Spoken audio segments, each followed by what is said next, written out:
Hi, Jacques, you're working as a Christian pastor with one thought to help you do life well.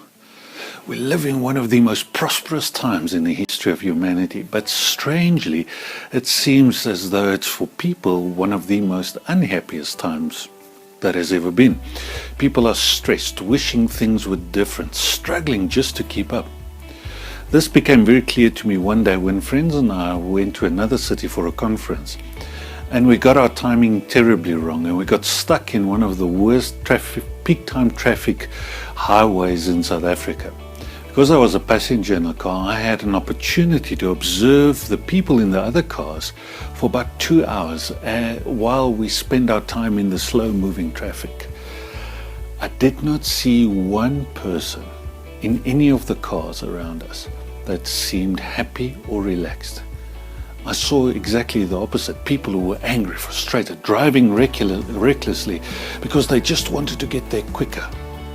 It was quite an eye-opener for me because I saw that people were trapped rather than living and enjoying life.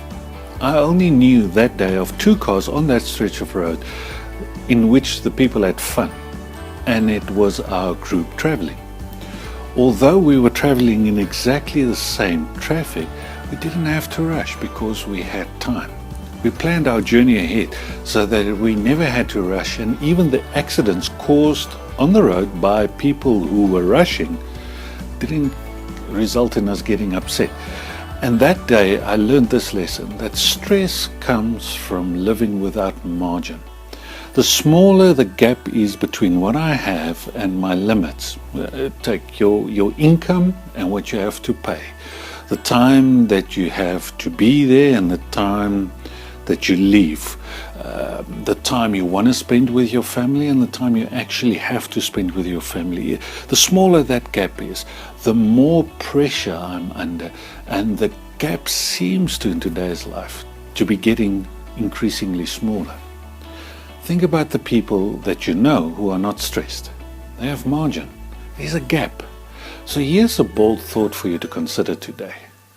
How much margin, how big a gap do you have in your life? Do you have enough of a buffer?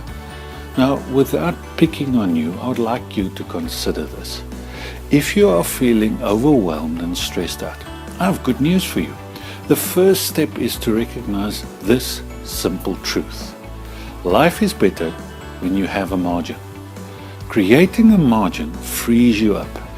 So go ahead, look at the stress areas of your life and consider building a margin into those areas.